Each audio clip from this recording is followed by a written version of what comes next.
YCP అధినేత జగన్ శిల్పాకి ఇచ్చిన హామీ ఏమిటి? దాని లెక్క ఏమిటి? ఏపీలో కర్నూలు జిల్లా నంద్యాల నియోజకవర్గానికి చెందిన జిల్లా తెలుగుదేశం పార్టీ అధ్యక్షుడు, ఆ పార్టీ ఎమ్మెల్సీ అయిన శిల్పా చక్రపాణి రెడ్డి ఆ పార్టీ వలన సంక్రమించిన ఎమ్మెల్సీ పదవికి రాజీనామా చేసి మొన్న నంద్యాల నగరంలో ఎస్పీజీ మైదానంలో జరిగిన నంద్యాల ఉప ఎన్నికల ప్రచారం భారీ బహిరంగ సభలో వైసీపీ అధినేత వైఎస్ జగన్మోహన్ రెడ్డి సమక్షంలో వైసీపీ పార్టీలో చేరడం, అది కూడా నంద్యాల నడిబొడ్డున జగన్ ఆధ్వర్యంలో జరిగిన సభలో ఈ చేరిక జరగడంతో ఒకసారి నంద్యాలతో పాటు కర్నూలు జిల్లా రాజకీయాలు మంచి హీట్ ఎక్కాయి. తన పార్టీ సిద్ధాంతాలకు అనుగుణంగా ఇతర పార్టీలో నుండి తమ పార్టీలోకి వచ్చేవారు ఆ పార్టీకి రాజీనామా చేయకుండా ఆ పార్టీ వల్ల సంక్రమించిన పదవులు కూడా రాజీనామా చేయాలనే ఉద్దేశంతో ఎమ్మెల్సీ పదవికి రాజీనామా చేయించి మరీ శిల్పా చక్రపాణి రెడ్డిని తన జగన్ పార్టీలో చేర్చుకున్నాడు. అయితే అధికార తెలుగుదేశం పార్టీ తరఫున ఎమ్మెల్సీగా ఎన్నికైన శిల్పా చక్రపాణి రెడ్డి ఆ పదవిలో ఎక్కువ కాలం ఏమీ కాలేదు.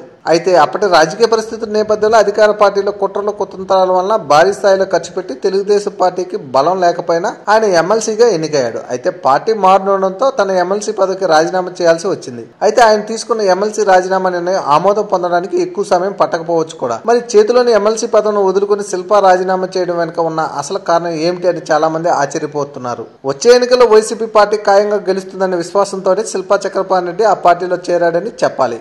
గత 3 ఏళ్లుగా చేస్తున్న పలు అవినీతి అక్రమాల వలన వచ్చే సార్వత్రిక ఎన్నికల్లో టీడీపీ మళ్లీ గెలవదని ఆయన ఫిక్స్ అయ్యాడు. అలాగే తమ ఎమ్మెల్యేగా పోటీ చేయాలనేది కూడా శిల్పా చక్రపాణి రెడ్డి కోరిక. శ్రీశైలం నుంచి వైఎస్ఆర్ కాంగ్రెస్ పార్టీ తరఫున గెలిచిన బుడ్డ రాజశేఖర్ రెడ్డి ఇటీవల తెలుగుదేశంలో చేరిపోవడంతో ఆ అవకాశాన్ని చంద్రబాబు ఇవ్వడని స్పష్టమైంది.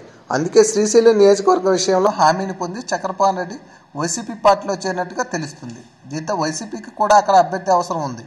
ఈ నేపథ్యంలో చక్రపాణి రెడ్డికి శ్రీశైలం టికెట్ విషయంలో జగన్ హామీ ఇచ్చినట్టుగా తెలుస్తుంది. అయితే చూడాలి మరి ఈ హామీతో శిల్పా చక్రపాణి రెడ్డి భవితవ్యం మారుతుందో లేదో.